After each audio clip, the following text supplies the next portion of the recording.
Mesdames, Messieurs, chers internautes, fidèles de Zoom IT News, bonsoir. Voici les faits marquants de l'actualité de la semaine.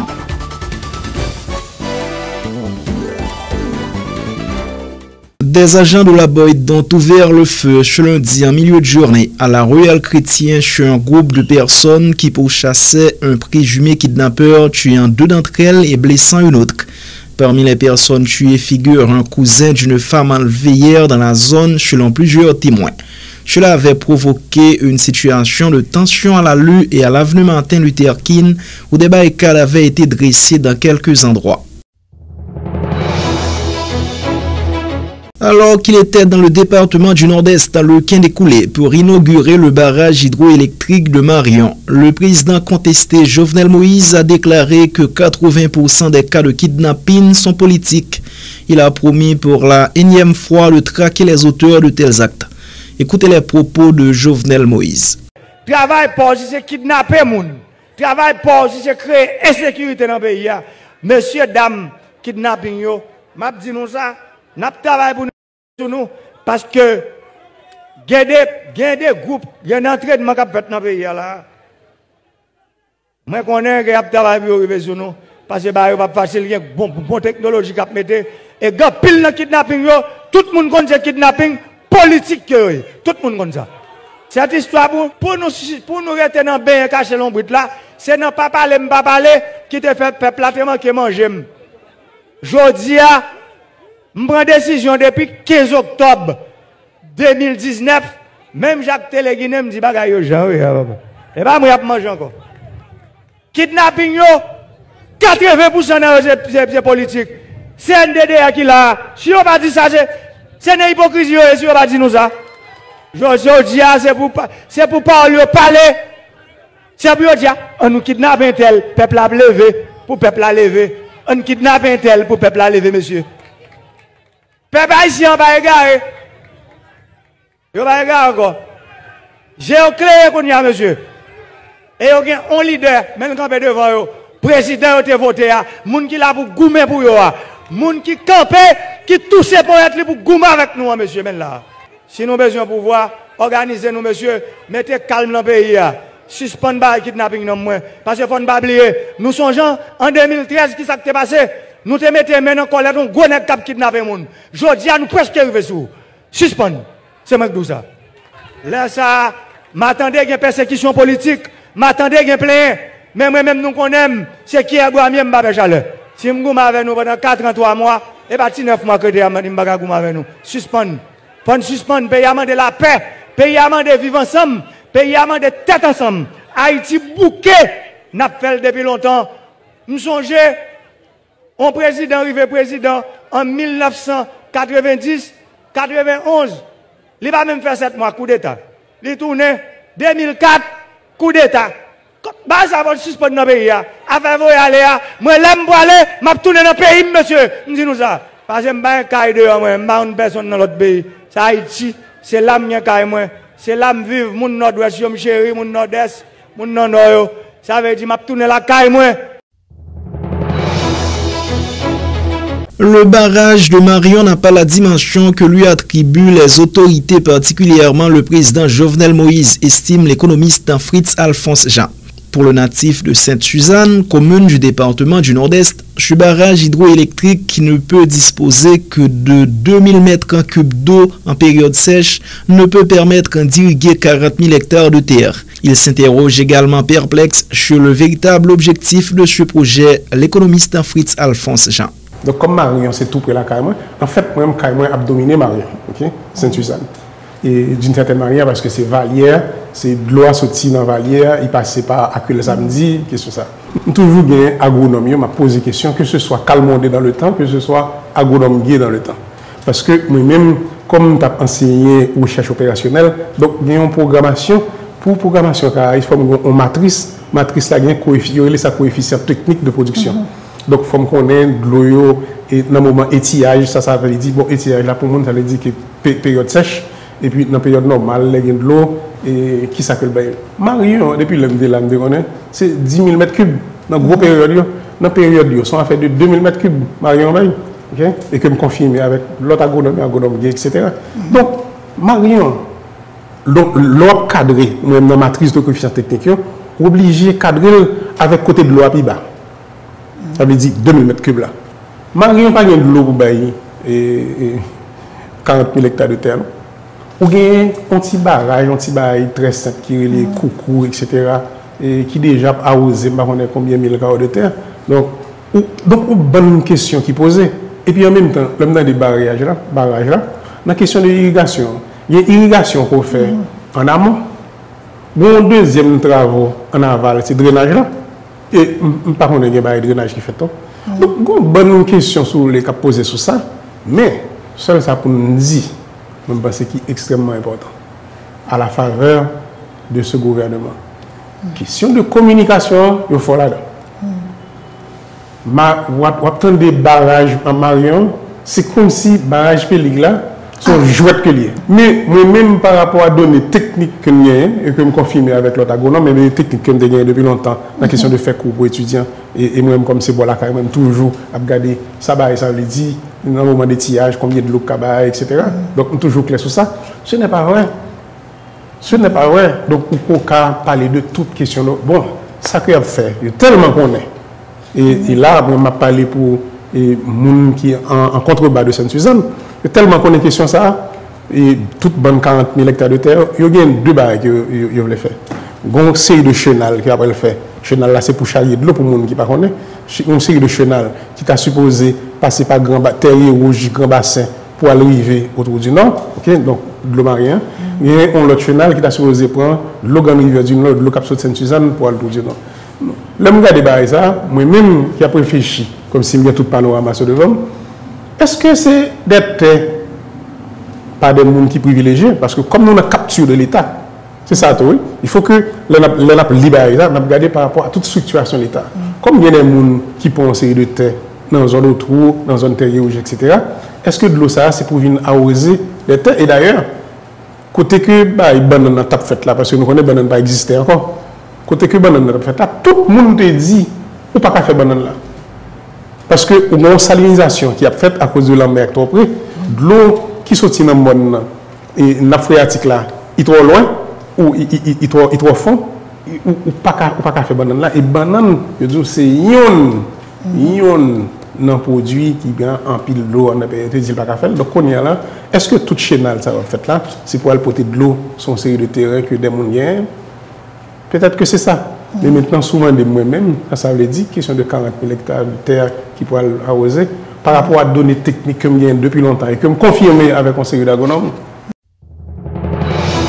Célébration ce mardi 3 mai de la Journée mondiale de la liberté de la presse partout dans le monde. Les Nations Unies en profitent pour en appeler à une presse libre et au respect des droits des journalistes. Le bureau de l'UNESCO en Haïti profite de cette journée pour inviter les autorités locales à promouvoir l'information comme bien public. Reportage Marie-Samuel Charles. À l'occasion de la Journée mondiale de la liberté de la presse, ce lundi 3 mai 2021, les Nations Unies ont exprimé leurs préoccupations face à l'environnement de travail difficile dans lequel évoluent les journalistes dans le pays et appellent les autorités à promouvoir l'information comme bien public en Haïti. À cette occasion, le représentant du coordonnateur résident des Nations Unies, responsable du bureau de l'UNESCO, Elemedi Agmoufta, a exhorté le gouvernement haïtien à faire tout ce qui est en son pouvoir pour défendre la liberté, l'indépendance et la diversité des médias. L'information est un bien public et en tant que bien public, elle a besoin du soutien du public. En effet, en tant que bien public, l'information sous sa forme stratégique est le premier moment de l'élaboration des programmes de toutes les agences du système des Nations Unies. Parce que l'information est un bien public, les Nations Unies veulent en cette occasion spéciale renouveler leur engagement à renforcer la protection des journalistes et à favoriser la liberté de l'information. Parce que l'information est un bien public, tous les acteurs sont appelés à faire tout ce qui est en leur pouvoir pour défendre la liberté, l'indépendance et la diversité des médias. Parce que l'information est un bien public, toutes les parties prenantes sont invitées à réfléchir ensemble sur les enjeux directs liés au développement des médias. L'information nous renseigne également sur les priorités, les besoins et les défis de chacun de nos secteurs d'intervention. L'information, sous forme de données, traduit les réalités scientifiques qui orientent et conditionnent nos décisions. Mais par-dessus tout, l'information dans le contexte de la liberté d'expression est ce socle nécessaire à la consolidation de la démocratie et au renforcement de l'état de droit. Le ministre de la Communication et de la Culture, M. Pradel Henriquez, a réitéré la volonté du gouvernement haïtien de collaborer avec les journalistes tout en encourageant les travailleurs de la presse au respect des principes de la profession. Le gouvernement qui l'a, il gagne pour lui travailler avec la presse et il tient à ce que nous travaillions avec la presse. Nous connaissons une tendance dans la société que il y a les polarisations, moun à droite, moun à gauche, moun en face, etc. Et nous sommes dans une société profondément clanique. Le gouvernement lui-même, qui sont gouvernement d'ailleurs de cohabitation, qui a plusieurs tendances là-dedans, il y a toute qualité monde différent là-dedans, il rappelle que la presse lui-même est au-dessus de la mêlée et donc du coup, nous avons besoin de la presse pour que information, parce qu'il y a plusieurs rapports nous sommes capables de développer avec la presse, ce n'est pas seulement un rapport de polémique. Nous ne pas quoi polémique là sont négatif parce que moi je suis passionné comme moi te dit dans le discours de Voltaire et du 18e siècle, c'est le siècle des Lumières et le siècle des grandes polémiques, 18e et 19e siècle. Non mais c'est pas ça lié, mais nous la fois ça pour que c'est ensemble nous travaillons. Sur ce thème de l'information tel que bien public, la presse a joué un rôle majeur et nous sommes reconnaissants du travail que la presse a joué. Nous pas gagner jeudi en possibilité que jeudi à me prendre un risque, d'ailleurs nous pas même cas là. Parce que nous connaissons aujourd'hui qu'il y a pile de monde qui a mouru dans le monde avec Covid. Et Haïti, à part tout ce qu'on connaît, questions naturelles, médecine naturelle, il y a quand même un travail de sensibilisation qui est fait. Ce n'est pas le gouvernement qui est fait pour contre lui. C'est vrai qu'on a mis au point ce réseau qui était le CIPC, mais tout le travail de vulgarisation a été fait par la presse. Donc je suis là pour dire que nous avons bénéficié de cette collaboration de la presse sur la santé. Et donc en Haïti, nous avons rationalisé ce travail d'information et ça nous donne encore le résultat qu'on a. Parallèlement, les Nations Unies estiment qu'il est nécessaire de renforcer la protection des journalistes afin de favoriser l'existence d'une presse libre, diversifiée et professionnelle. A signalé également qu'une minute de silence a été observée en marge de la cérémonie en mémoire des journalistes victimes dans l'exercice de leurs fonctions. Reportage Marie-Samuel Charles, Arnold Jean-Pierre et Rodney Aimable. Les responsables du lycée Jean-Léopold Dominique de Lester demandent la reconstruction de cet établissement qui se trouve dans un état de délabrement. Construit au cours de l'année 2000 sous le gouvernement de René Garcia Préval, les travaux de construction du bâtiment logeant le lycée n'ont pas été achevés pour des raisons non élucidées. L'espace administratif n'existant presque pas, ce que déplorent les responsables. Notre reporter Ronel Paul a visité les lieux. À première vue, personne n'aurait pensé que ce vaste terrain désertique abrite un établissement scolaire. L'entrée est poussiéreuse et le soleil installe son siège social. Mais détrompez-vous, nous sommes bien sur la cour de l'unique lycée de la commune de Lester. Et des fois, les enfants dans la cour à la fête, la course et comme nous avons déjà fait la course au lycée. Et depuis dans la cour à la sous-soleil là, abattre nous, mais plus ou moins. Le bâtiment donne l'air d'une vieille bâtisse abandonnée.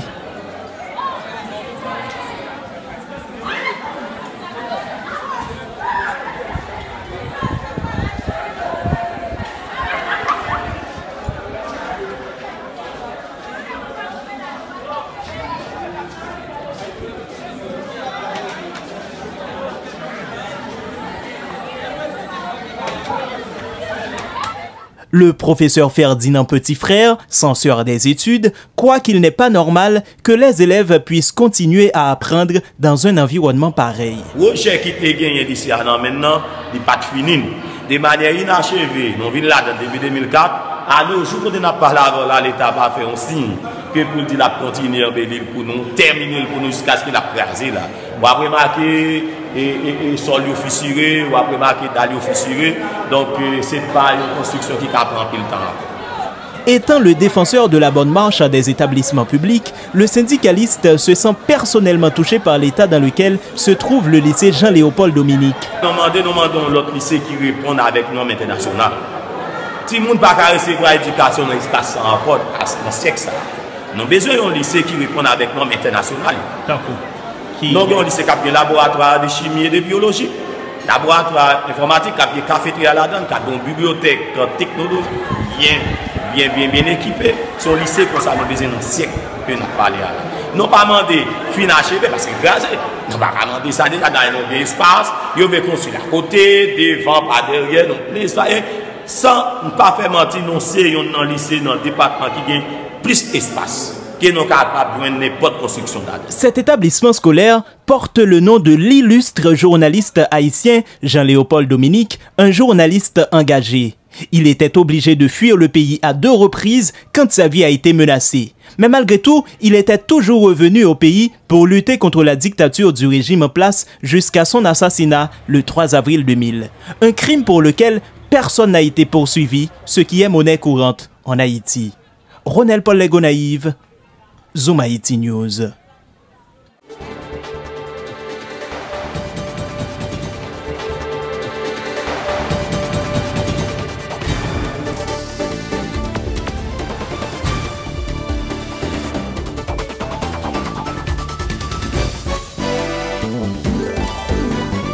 Les cas de kidnapping ont connu une augmentation vertigineuse au cours du mois d'avril par rapport au mois précédent, selon un rapport du Centre d'analyse et de recherche en droits de l'homme. Le CARDH informe avoir recensé 91 cas d'enlèvement dans le pays en avril contre 27 pour le mois de mars, soit une augmentation de plus de 300%. Le Premier ministre AI Claude Joseph a apporté des explications ce mardi sur la multiplication des actes de banditisme et du kidnapping en particulier, plus de 3 semaines après sa nomination à la primature de la République. Le chef du gouvernement annonce des opérations pour mettre la main au collet des kidnappeurs et leurs patrons. Compte rendu, Pierre Philor Saint-Fleur.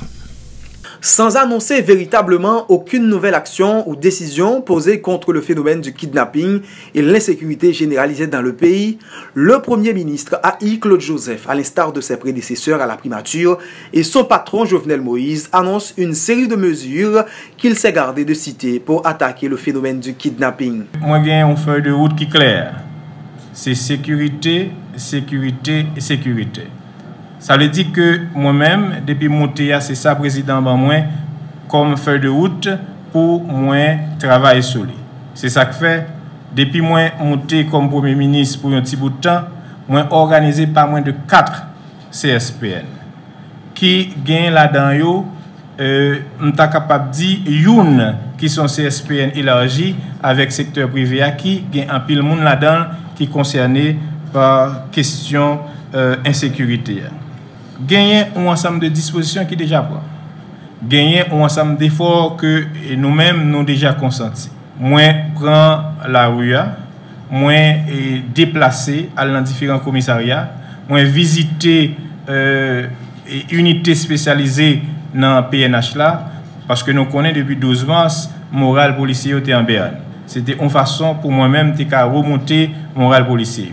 Nous sommes capables de dire décision qui prend nous connaît. Par exemple, nous avons posé conteneur Martissan et nous travaillons pour nous augmenter le budget et police nationale là, gain de nouveaux matériels et équipements qui commandés, gain réactivation service intelligence PNH également au niveau du ministère et de l'Intérieur et gagner un ensemble de mesures que nous-mêmes nous apprenons et comme Premier ministre pour un petit bout de temps. Parce que je dis, les fondamentales et nous connaissons.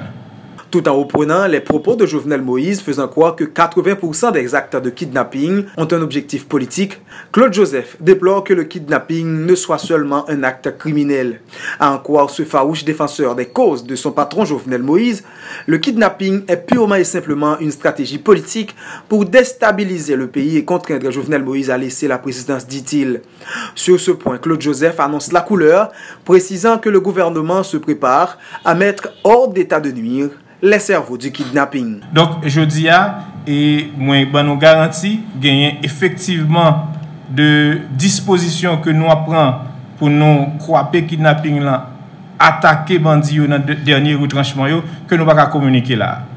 On va comprendre coïncidence qui existait entre, ou bien relation qui existait entre les nous pourrons tomber dans 7 février 2021 avec mass kidnapping qu'a fait dans le pays. Donc, c'est un autre outil que de monde utilisé dans la société, qui de monde qui pas prêt pour engager bataille là de façon démocratique, parce que nous allons organiser l'élection, ils ne connaissent pas aucune possibilité à travers les élections pour prendre pouvoir, parce que c'est ça qu'ils ont besoin à travers une transition. Donc, dimension, aspect ça, est fondamental. Avant 7 février, il y a un paquet de kidnapping qui a fait dans le pays. Et nous disposons, nos niveaux police nationale, là, nos niveaux CSPN, de bons gens d'intelligence.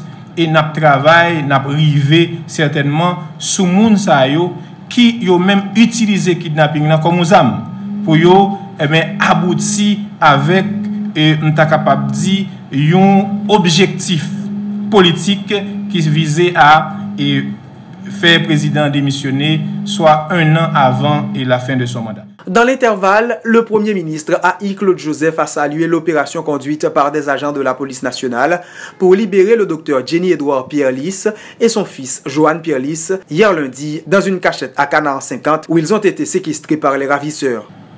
Kidnapping là, les gagnants dimension criminalité. C'est ça que fait et PNH là, les pas dormi. Qui me féliciter rapidement opération qui fait hier soir là par différentes unités dans PNH là pour laguer 2 personnes qui kidnappés. Donc je dis à l'île fondamental, l'île important pour tout le monde comprendre ça. Police nationale là, l'île pas dormi. C'est vrai gagner insatisfaction et n'a travail effectivement pour nous adresser préoccupations qui en pile préoccupations, c'est des préoccupations légitimes par rapport à question insécurité. Contrairement à la pratique commune, chaque fois qu'on kidnapping, nous choisissons par exemple barrer route, etc.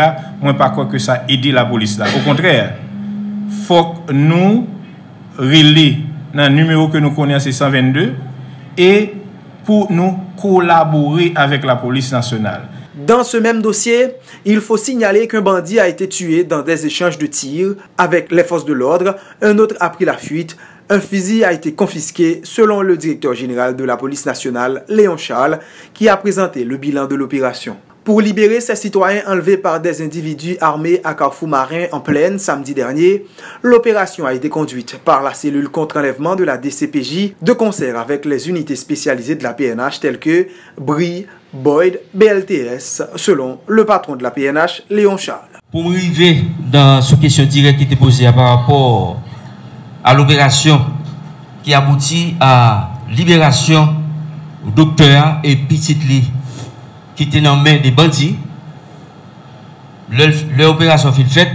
Heureusement, première intervention, première action par an, c'est informer la police. La police commence à travailler avec parents. À partir du travail, nous identifier côté, alors, bandits fait Zach là, et nous monter opération avec plusieurs unités de la police. Canaan 50, c'est la défaite des unités de la DCPJ, Boyd et l'autre unité de la police là, nous monter opération. Heureusement, nous libérons Mounio, sains et saufs, nous saisissons un fusil automatique. Il y a un bandit en échange avec la police qui est tombé, l'autre qui est en cavale et la police a pu chercher activement. Par ailleurs, le directeur général de la police nationale, affirme qu'il ne détient aucune information sur la mort présumée du délégué du syndicat de la police nationale, Gerbi Geffrard, dont le corps maculé de sang a fait le tour des réseaux sociaux. Il en a profité pour appeler à la collaboration de la population afin de contribuer dans la lutte contre le kidnapping. Ici Pierre-Philor Saint-Fleur et Claudie Bartol à Port-au-Prince, Zoom Haïti News.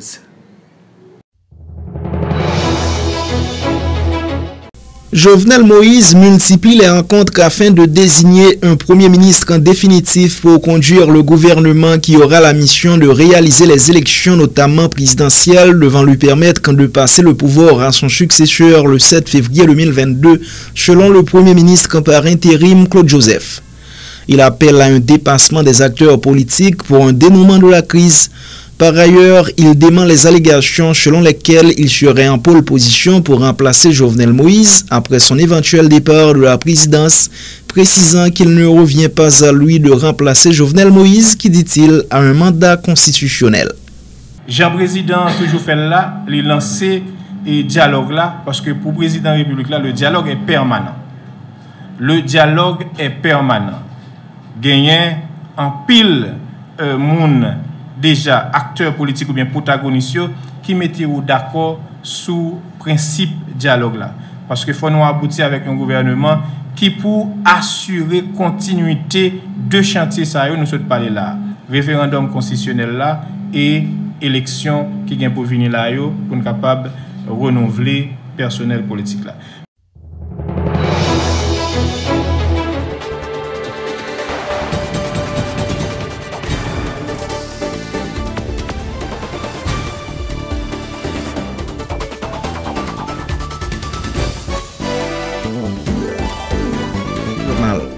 Le Conseil de l'ordre des avocats de Port-au-Prince persiste et signe. Il faut que la commission d'enquête internationale indépendante soit mise sur pied afin d'aider à faire toute la lumière sur l'assassinat crapuleux du bâtonnier Montferrier d'Orval.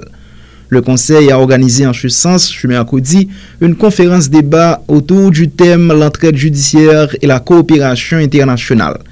La bâtonnière, maître Marie Chuzy-Legros, en a profité pour dénoncer le fait que 8 mois après ce meurtre, la DCPJ n'ait pas remis son rapport définitif. Elle rappelle que la pétition mise en circulation sur ce dossier a recueilli jusqu'ici plus de 3000 signatures en Haïti et à l'étranger. Suivez les propos de maître Marie Chuzy-Legros. En Haïti, et puis près de nous là, si nous regardons dans le cadre kidnapping, nous sommes pour bien. Okay? Donc ça veut dire que pour qu'ils soient pas fait comme ça, donc ça veut dire son refus qui gagne, ou pas fait comme ça. Vous comprenez? Donc il y a besoin que le grand public connaisse que barreau de Port-au-Prince, ce n'est pas dans l'expectative que il y a, c'est simplement comme nous bagaille qui quand fait et il connaît que il y a des problèmes pour réaliser l'instruction mon Ferrier d'Orval là en profondeur. Donc nous ne pas mettre en doute des CPJ, nous ne pas mettre en doute compétences cabinet d'instruction, nous simplement connaissons que nous avons besoin d'aide. Parce qu'un pile bagaille que nous avons fait, il y a des niveaux, il y a des limites que l'instruction nous apprend parce que nous n'avons pas des technologies avancées que souvent entre elles, les baoul. Et c'est pour un bagaille qui est impossible. C'est ça que nous demandons. Donc c'est ça qui fait aujourd'hui, hein, ça fait le 8e mois que l'État a été assassiné.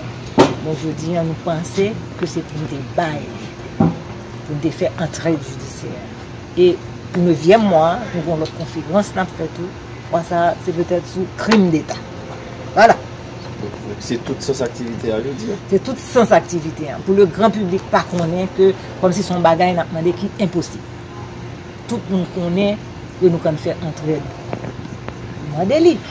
Et si c'est ton bagage qui est impossible, vous pensez que tout l'autre barreau étranger a demandé la veille là, parce que ce n'est pas barreau de Port-au-Prince avec Fédération des barreaux seulement qui demande. Nous avons un barreau de Paris qui écrit 2 lettres pour demander création de commission d'enquête là. Vous comprenez? Donc on ne peut pas penser que personne ne peut contre loi, personne ne peut contre ça qu'a fait sur le plan international. Vous comprenez? Donc c'est simplement pour nous prouver qu'on a une mauvaise foi pour enquête là avance. Donc c'est pour faire enquête là. Est-ce que nous avons une question de chat? Est-ce que vos outils légaux qui permettent de faire une demande comme ça? Les outils légaux là, c'est bien là. Ok? C'est ça que je me dis, c'est pour nous. 8 mois après, plusieurs monde arrêtés, 10h13, 10h15. Nous étions confiants que nous avons besoin un avancement dans l'enquête ça? Bon, nous t'avons fait, même quoi nous-mêmes, nous confiants. C'est ça que fait nous là, pas vrai? Si nous pas confiants, nous ne pas t'appeler avec nous.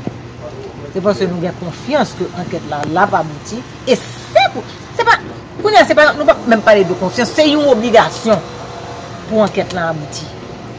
Parce que si l'enquête n'a pas abouti, pas d'enquête capable d'aboutir encore en Haïti, et puis ça veut dire là, affaire de criminalité, donc il y a été net. Lancement ce mercredi du portail numérique de la formation en Haïti, Proforma. Il s'agit d'un site donnant accès aux principales institutions de formation à tous les organismes nationaux et internationaux qui interviennent dans le domaine de la formation en Haïti, a fait savoir la secrétaire d'État à la formation professionnelle, Maggie Durcé. Ce portail numérique est logé au ministère de l'Éducation nationale et de la formation professionnelle et géré par le bureau du secrétaire d'État à la formation. Emmanuel Mérina vous donne de plus amples détails. Le lancement de ce site portail participe de l'objectif d'application de la nouvelle méthodologie et technologie à la formation professionnelle et universitaire par l'accès à l'information liée à la formation et l'insertion professionnelle, a encore la secrétaire d'État à la formation. Maggie Durcé en profite pour détailler les grandes lignes de cette application et les opportunités qu'elle offre notamment aux jeunes intéressés aux choses de l'esprit. Le Proforma, comme on a dit, c'est une porte d'entrée à un large éventail de ressources et de services de formation et d'emploi. Le portail, en bref, c'est une plateforme dédiée à la promotion, à la valorisation de la formation. Et c'est une vitrine du secteur public de formation destinée aux différents acteurs du vaste secteur de la formation en Haïti. C'est surtout un site portail qui donne accès aux principales institutions de formation, qui donne accès à tous les organismes nationaux et internationaux qui interviennent dans le monde de la formation. C'est également un dispositif de veille qui permet à tous et à toutes de suivre l'actualité du secteur, de se tenir au courant, de se mettre à jour aussi, et en fonction de l'évolution, en fonction des tendances, des nouvelles tendances surtout par rapport au numérique et dans l'industrie de la formation. Ce projet a été réalisé grâce à un financement de l'ambassade de Suisse en Haïti. La représentante de l'ambassade indique que cette contribution s'inscrit dans le cadre du programme du système de qualification et d'accès au travail de la Suisse qui tient en compte sa stratégie de coopération 2018 à 2021. Elle répond également aux engagements pris auprès de l'État haïtien pour contribuer à la structuration du système de la formation tout en appuyant le développement d'une offre de formation de qualité dans le pays. De sa stratégie de coopération 2018-2021, l'ambassade de Suisse s'est engagée auprès de l'État haïtien pour contribuer à la structuration du secteur de la formation et appuyer le développement d'une offre de formation de qualité qui répond aux besoins du marché. L'engagement de la Suisse dans le secteur de la formation reflète sa volonté d'accompagner les efforts visant l'amélioration des qualifications professionnelles des acteurs, gage d'une meilleure capacité d'insertion, de création d'emplois et de production de richesses. Permettez-moi de rappeler que l'implication de la Suisse en Haïti se base sur les principes de travail qui visent à mettre les acteurs au centre de leur développement à partir du local comme levier de changement et à renforcer le nexus aide humanitaire et coopération de développement très important pour nous. Cette stratégie nous permet d'être plus flexibles et d'adopter nos interventions en tenant compte de la fragilité et de la complexité du contexte haïtien. L'appui de l'ambassade de Suisse à la formation professionnelle illustre encore une fois notre engagement à soutenir les acteurs publics et privés travaillant pour l'inclusion sociale et économique en Haïti. Ce portail web thématique que la secrétaire d'État vient de nous présenter, dédié à la promotion et à la valorisation de la formation, sera un outil mis à la disposition des différents acteurs de la formation professionnelle, universitaire, privée et publique en Haïti. Le représentant du ministre de l'Éducation nationale, Lévelt Fanfan, félicite l'équipe qui a travaillé à la réalisation de ce projet et dit espérer que le travail soit apprécié par la postérité. Je représente encore mes félicitations à l'équipe qui a travaillé à cet outil. Madame la secrétaire d'État a présenté le travail.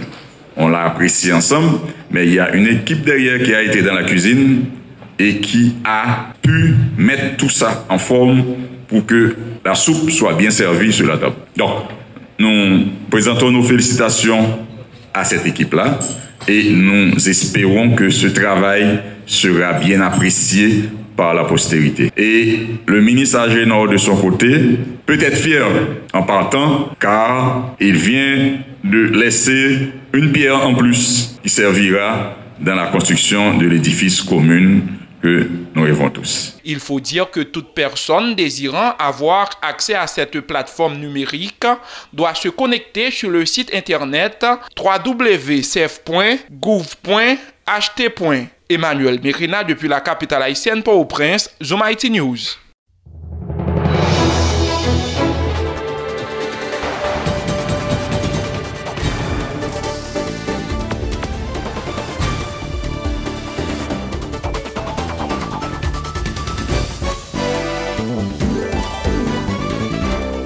Annoncé pour mort samedi dernier, le délégué du syndicat de la police nationale d'Haïti, Gerby Geffrard, refait son apparition.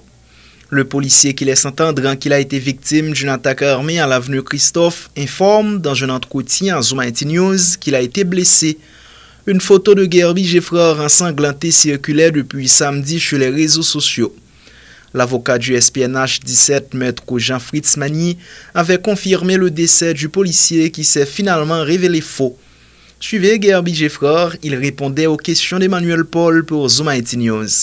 Ça passe exactement dans l'avenue Christophe. Et c'est pendant que je cherché, mettez-moi à l'abri parce que nous avons une information, il a dit moi que côté m'y a déplacé, on connaît que je ne pas trop les bus circuler, de temps à autre, nous font déplacer. Pendant que je m'ai déplacé, et puis m'en écrivais au côté pour me mettre à l'abri. Je suis capable de continuer avec des souffles de vie, c'est là que, et bon, je connais parce que, bandit débarqué sur moi. Je toujours dit c'est bandit parce que moi, je n'ai pas trop uniforme la police. C'est des gars civils avec gros armes, puis des gars ouvert balle sur moi. Même quand ça dépasse environ 10 heures, c'est environ ça parce que je n'ai pas à parler avec madame moi, et parce que c'était anniversaire d'une petite moi, m'a parlé, me dit ça bien fait mal que je ne suis pas présent avec lui, m'a parlé, et puis c'est dans le même moment. C'est ça qui me songe, moi, mon poté bourré sur moi, et puis après, c'est balle qui a tombé sur moi. D'après médecin, moi, c'est 6 balles. Plus que 5 balles, 6 balles. 6 balles, c'est vrai. Il y a un bon dans le dos, il y a un bon dans l'estomac. Le président Jovenel Moïse a procédé ce jeudi à l'installation des membres du conseil d'administration du Conseil national d'assistance légale lors d'une cérémonie au Palais national. Le Sénat va accompagner les plus démunis qui n'ont pas les moyens de se payer les services d'un avocat. Cela devrait aider à réduire le taux de détention préventive prolongée selon le chef de l'exécutif, précisant que l'État prendra en charge toutes les dépenses des personnes répondant aux critères définis par la loi sur l'assistance légale. Le conseil d'administration du Sénat est constitué du ministre de la Justice, Maître Rockefeller Vincent, président, du protecteur du citoyen, Maître Ronan Edouville, vice-président, du ministre des Finances, Michel Patrick Boisvert, du président de la Fédération des barreaux d'Haïti, Maître Jacques Létan, et d'André Saint-Isère, représentant du CSPJ, tous membres. Les propos de Jovenel Moïse. Nos frères et sœurs doivent jouir pleinement d'une assistance qualifiée d'avocat, ce sans aucune contrainte et sans aucune considération due à leur précarité. L'installation aujourd'hui du conseil d'administration du Sénat dit l'intérêt que mon administration porte au laisser pour compte. Celles et ceux qui sont abandonnés à leur sort en prison uniquement parce qu'ils n'ont pas les moyens économiques nécessaires au traitement de leur dossier. L'installation de ce conseil d'administration est un acte de bienveillance judiciaire. C'est une nouvelle ère, un nouveau départ, un nouveau soleil qui se lève pour ces oubliés de la République, pour mes frères et sœurs qui croupissent dans nos prisons à cause de leur pauvreté. L'État s'engage à prendre en charge toutes les dépenses juridiques et judiciaires de toute personne répondant aux critères définis par la loi sur l'assistance légale. Le combat contre la discrimination, le combat pour l'égalité devant la justice est autant celui de l'État que celui de chaque citoyen, chaque citoyenne. Le ministre de la Justice, Maître Rockefeller Vincent, qui fait office de président du conseil d'administration du Sénat, s'est félicité de la mise en place de cette structure. C'est un pas dans la bonne direction, a dit M. Vincent, qui en a profité pour solliciter l'appui des partenaires techniques et financiers afin de permettre au Sénat de mener à bien sa mission. Suivez la déclaration du ministre Rockefeller Vincent. Le conseil d'administration du Conseil national d'assistance légale, désormais investi de ses fonctions, se met tout de suite au travail pour le triomphe de la justice et de la liberté. Lorsque Jodia lui prend ferme décision pour le capable installer le conseil d'administration du Conseil national d'assistance légale, c'est une démarche importante qui est effectuée par le président de la République. Et démarche ça rentrer dans la vision pour le capable prendre en charge les plus nécessiteux, qui souffrent à tort et à raison de incarcération, de emprisonnement, de détention, sans espoir que un jour la justice a prononcé sous sol. Désormais, avec la mise en marche de cette structure, les inquiétudes des détenus et de leurs familles dues à leur pauvreté seront prises en charge par l'État.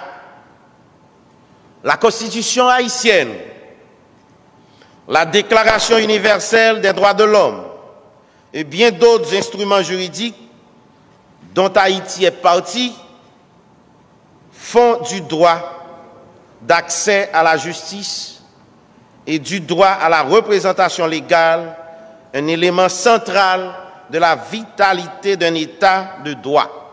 Le président contesté Jovenel Moïse dénonce les grèves à répétition au sein de l'appareil judiciaire. Il laisse entendre par ailleurs que les juges ne doivent pas s'impliquer dans la politique à moins qu'ils démissionnent. Jovenel Moïse.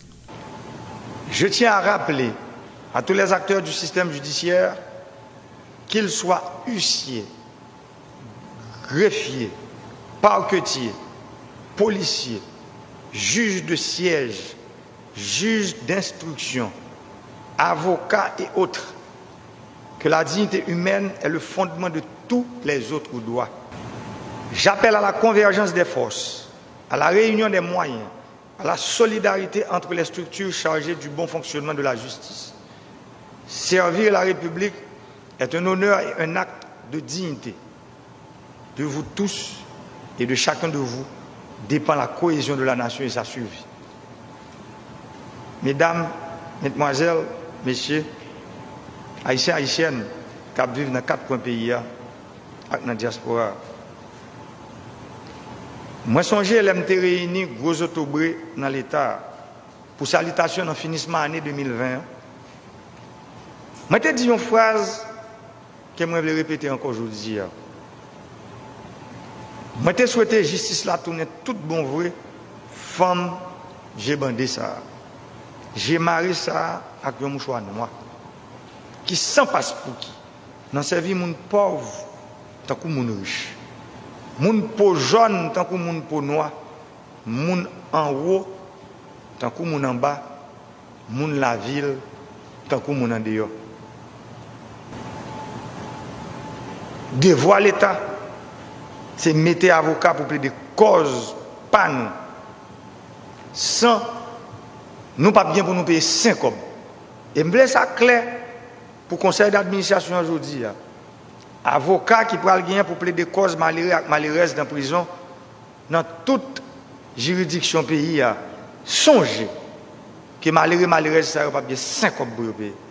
Pour ne pas attendre dans la radio, sur les réseaux sociaux, il y a un corps en bas qui commence à bailler dans les affaires avocat qui est là pour défendre cause.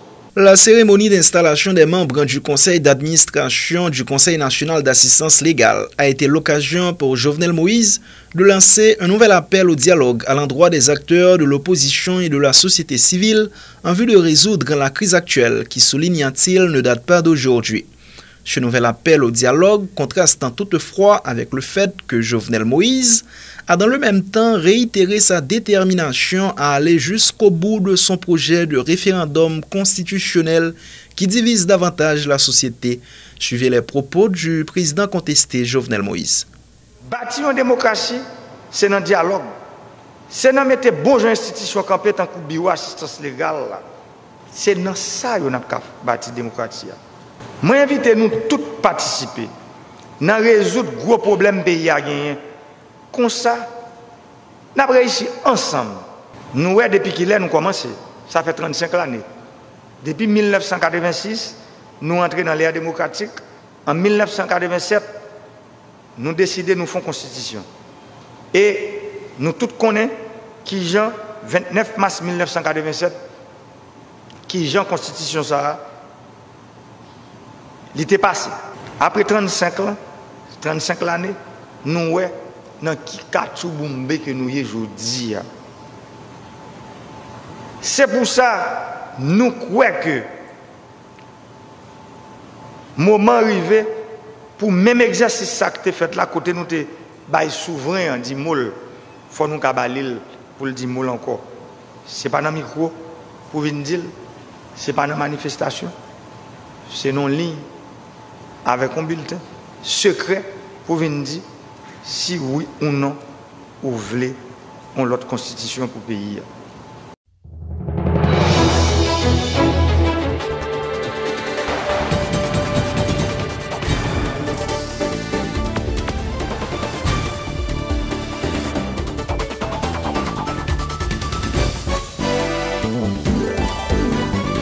Du journal.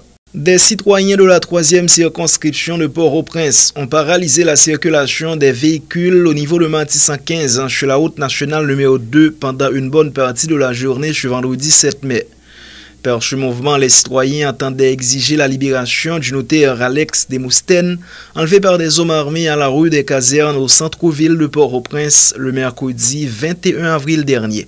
Ces citoyens déplorent que les ravisseurs décident de tenir en otage le notaire malgré une rançon versée par sa famille. Ils menacent d'intensifier la mobilisation à partir de la semaine prochaine au cas où les ravisseurs décident de retenir en otage maître Alex Demosthène.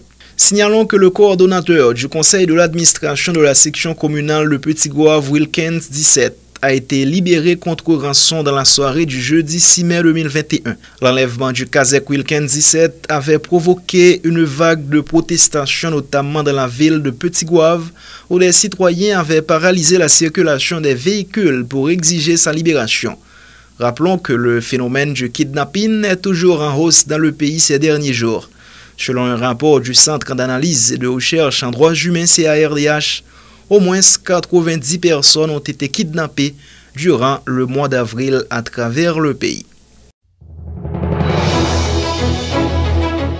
La Direction générale de la police nationale d'Haïti entend passer à la vitesse supérieure dans la lutte contre le kidnapping. Lors d'une conférence de presse ce vendredi, la porte-parole ad intérim de la PNH, Marie-Michel Verrier, a fait état de 115 arrestations effectuées par les agents de l'ordre du 1er au 5 mai. Parmi les personnes arrêtées, le policier Clifford Laurore pour son implication présumée dans l'assassinat de sa petite amie. Tentative de kidnapping, meurtre, viol, détournement mineur, association de malfaiteurs, entre autres, sont les motifs des autres arrestations. Marie-Michel Verrier explique. Pour ça qui est pour avec dossier kidnapping, la police nationale constaté qu'il y a 3 modes kidnapping qui ont développé dans la société noire. Il y a qui était là déjà, mais il y a l'autre qui vient rentrer dans la société noire. Il y a un mode kidnapping côté que yo séquestré moun. Ensuite ravisseur yo m'a des gros sommes l'argent pour libérer moun ça. Il y a une autre forme qui c'est auto kidnapping. Côté moun nan lui-même, li serre tête li et puis l'entendre avec l'autre amis pour faire des gros sommes l'argent pour libérer. Après ça, il paraît tête li fait comprendre ni te kidnappé. Il y a kidnapping virtuel. Côté moun ça pas ni séquestré, ni il pas caché tête li, mais il fait comprendre ni gon moun nan men li. Et puis il y a quelques interventions policières qui étaient faites. Pendant intervention ça yo, la police arrivait à arrêter 115 personnes. C'est un bilan partiel qui établi sous période 1er avril pour arriver 5 mai. Arrestation ça a été faite pour tentative kidnapping, pour meurtre, pour simulation kidnapping, pour viol, détournement mineur, association de malfaiteurs. Pour faire face au phénomène de l'insécurité, la PNH assure pouvoir compter sur le soutien des États-Unis, du Canada et de la Colombie. Sa porte-parole, Marie-Michel Verrier, en a profité pour rappeler un ensemble de protocoles d'accord qui ont été signés par la police nationale avec ces pays, notamment en ce qui concerne la formation des cadres de la PNH. Grâce à l'appui du gouvernement américain, 117 policiers ont bouclé le mois dernier une formation en mécanique, informe l'inspectrice qui a fait état également de l'entrée en fonction d'une nouvelle classe d'instructeurs composée de 33 policiers issus de différents grades. Marie-Michel Verrier, qui a aussi annoncé qu'il a été décidé de revoir les conditions d'admission à la police nationale, a informé que le département de l'Ouest est subdivisé à présent en DDO1 et DDO2. Sous décision qui prend dans le commandement, dans une nouvelle stratégie qui gagne pour fonctionnement institution, il y a une révision conditions qui établie pour intégrer PNH là. Côté recommandement, fait un passé mais la donne. En plus de toute pièce qui te recommandée à un monde dans le bureau recrutement l'aller pour être capable de faire inscription pour lui, toute pièce ça yo toujours rete faut clipoter yo. Mais en plus yo mandé li yon lettre de recommandation parce que nous garder dans la société nous là n'a descendre dans yon bas fond nous pas côté na privé. N'a passé dans subdivision direction départementale l'ouest là qui divisé en 2 pour qu'on y a. Nous gagnons DDO1 qui gagne pour responsable commissaire divisionnaire Joël Casseus. Nous gagnons DDO2 qui gagne pour responsable CD Clivens, c'est tout. N'a précisé que subdivision ça c'est une subdivision opérationnelle. N'a répété, c'est une subdivision opérationnelle. DDO1 est sous responsabilité li région des Palmes qui gagne là-dedans Gressier, Léogane, Petit Goave, Grand Goave. En plus de ça, DDO1 est sous responsabilité Kinskov, Port-au-Prince, Carrefour, Pétionville. L'inspectrice divisionnaire Marie-Michel Verrier informe également que le directeur général AI de la PNH, Léon Charles, a rencontré cette semaine des représentants du SPNH 17 et du groupe Fantôme 509. Les discussions ont porté sur le comportement des membres de ces structures. Léon Charles a demandé à ses policiers de se ressaisir, a rapporté Mme Verrier, soulignant que les revendications de ces derniers sont justes, mais il y a une façon de les exprimer. Suivez ces déclarations recueillies par Claudie Bartol. Le directeur général police nationale d'Haïti a rencontré semaine ça responsable SPNH 17 Geladayo qui était là. Ensuite, il y a un membre adhérent qui était présent dans la rencontre ça. La rencontre ça a été faite pour être capable de parler avec les policiers. C'est vrai, nous comprenons qu'il y a fait des réclamations qui sont justes, mais il y a une façon pour ça faire. Alors, au commandement, tu parlé avec eux, tu fait comprendre raison pour eux ressaisir. Parce que là, c'est policier, pour quelle façon pour agir. Et policiers qui ont un dossier qui l'ouvrit déjà dans l'inspection générale, dossier ça a continué. Pour semaine ça a commencé à retendre. Et l'inspection générale lui-même pour fixer les responsabilités. La 8e édition du Salon du Droit s'est tenue ce vendredi à l'Hôtel Marriott à l'initiative du cabinet Patrick Laurent et Associés. Plusieurs membres de la Bazoche ont pris part à cette activité déroulée cette année autour du thème « Les avantages de la médiation dans la résolution des conflits » en présence notamment du ministre de la Culture et de la Communication Pradel Henriquez et du protecteur de la citoyenne et du citoyen Ronan Edouville. La médiation pour traiter les différends dans l'appareil judiciaire, pour traiter les problèmes au sein de la police nationale d'Haïti, pour résoudre les problèmes liés à l'emploi, le rôle d'un médiateur dans la résolution d'un conflit sont entre autres qu'un sous-thème débattu lors de ce salon de droit. Suivez Maître Patrick Laurent. L'objectif de l'événement du jour, vieux de plus de 9 ans, est de susciter l'envie, piquer la curiosité chez les jeunes d'aller à la rencontre du droit. Permettre à la communauté de rencontrer des experts en droit et découvrir des institutions œuvrant dans les différentes filières du droit. Le salon est à la fois une activité didactique et ludique. La culture juridique nous manque. Le vivre ensemble nous abandonne. Nos conflits semblent être sans issue. Quelle est donc la voie idéale pour résoudre nos conflits? À cette interrogation, le salon vous invite cette année à découvrir la médiation. Le thème de cette année, les avantages de la médiation dans la résolution des conflits. Plus de 8 conférences en salle en vue de discuter sur cette thématique. L'OPC, le coordonnateur scientifique pour cette édition, assurera le déroulement des conférences. Et en fin de journée, soit à 2 heures, vous aurez droit à un procès simulé mettant en débat 2 thèses. L'indépendance du pouvoir judiciaire en Haïti, une réalité, versus l'indépendance du pouvoir judiciaire en Haïti, une utopie. Et pour votre formation et information, tout un éventail d'institutions œuvrant dans le domaine du droit, notamment OPC, BHDA, Cour supérieure des comptes et du contentieux administratif, CCAH, la Commission nationale des marchés publics, IMED, Caldesh, Barreau de Port-au-Prince, Barreau de Petit-Gouave, des cabinets d'avocats tels Juris Experts, cabinet Jean-Renel Senati, cabinet Patrick Laurent et les études notariales, Alex Demosthène, Ronald Erilis Pierre-Louis, dont leurs stands resteront vides en signe de solidarité avec le notaire Demosthène, drôlement empêché, et une salle de consultation gratuite avec Maître Patrick Laurent.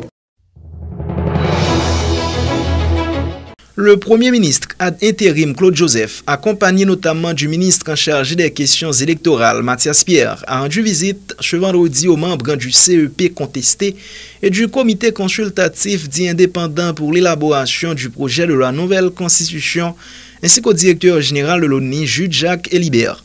Il était question pour M. Joseph de s'enquérir de l'état d'avancement du processus relatif à l'organisation du référendum constitutionnel et des élections. Moi-même, je suis venu là pour moi et c'est dans le cadre d'assurer la continuité de l'État, puisque vous connaissez le gouvernement a 2 grands chantiers, c'est référendum constitutionnel et élection.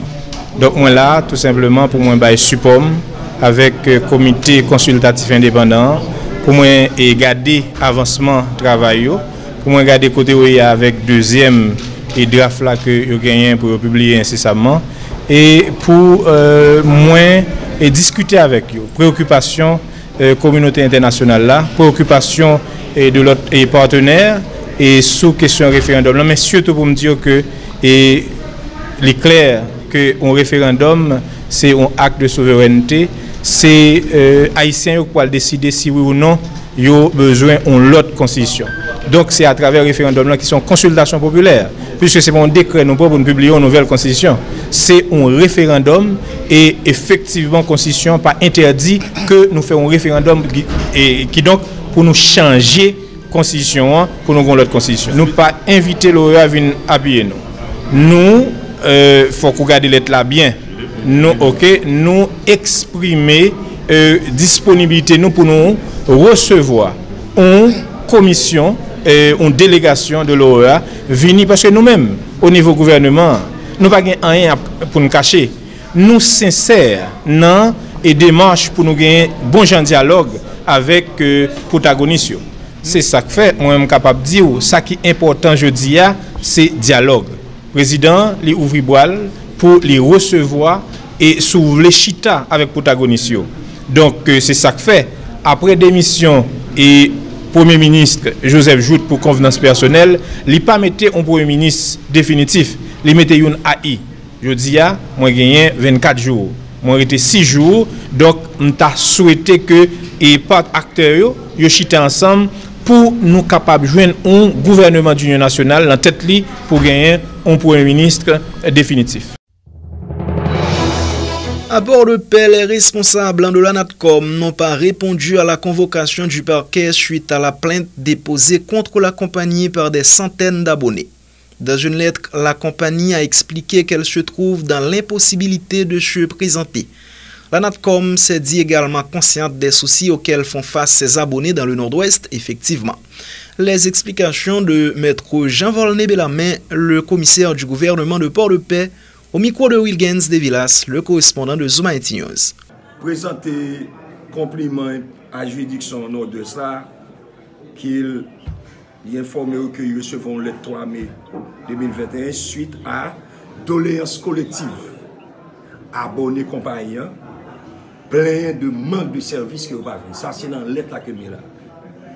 Il dit effectivement depuis un pile temps NATCOM fait face à un pile difficulté et il dit que difficulté ça c'est réhabilitation route nationale là qui sorti qui mène dans nord-ouest qui fait que problème ça posé.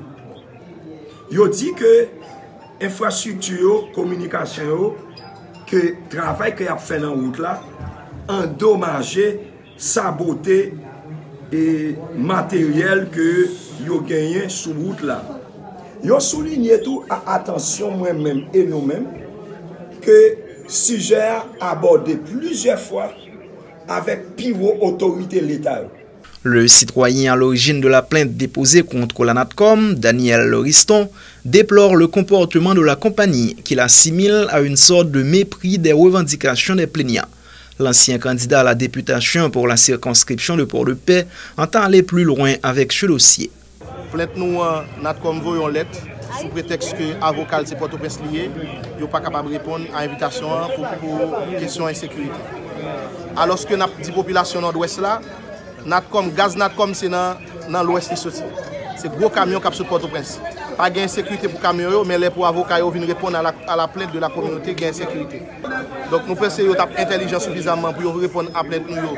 Et puis 10 populations qui garantissent qu'ils gagnent pour améliorer les services. Donc ils n'ont pas fait. Après deuxième plainte là, donc on a saisi le cabinet d'instruction automatiquement contre NATCOM et contre l'État haïtien. Parce que l'État haïtien c'est lui-même tout. Actionnaire à 40% dans NATCOM. Donc voilà, c'est sa prochaine étape là. Donc nous pas satisfaits. On lettre qui vient expliquer qui ça a gagné, il y a bien mettre poteau, il y a travaillé depuis des mois. Mais la communauté nord-ouest là été debout et unie sur question ça. Nous dit, nous suspendons, quitter les gens considérés nous comme zombies parce que Port-de-Paix, le nord-ouest pas déjà habité par des zombies. Son département historique et la ville de Port-de-Paix, tout le monde connaît qui ça, la ville de Port-de-Paix représente. Voilà pourquoi nous persistons et demander au commissaire gouvernement pour retourner inviter NATCOM pour traîner au devant. Dans le cas contraire, nous avons porté plainte devant le cabinet d'instruction et qui lui-même parle à un niveau qui est supérieur.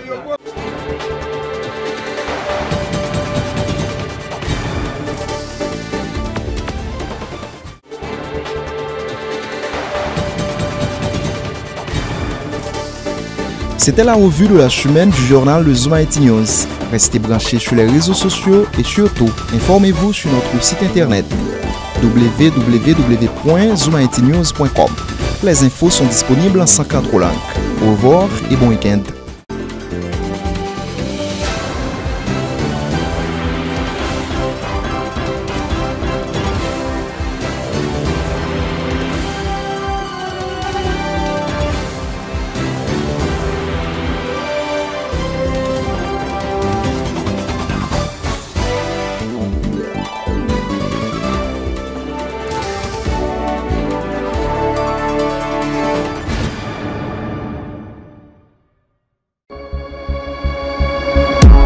les jours. Du lundi au vendredi, suivez sur nos plateformes en ligne Zoom Haïti News, nos différentes éditions de nouvelles en provenance d'Haïti et partout ailleurs.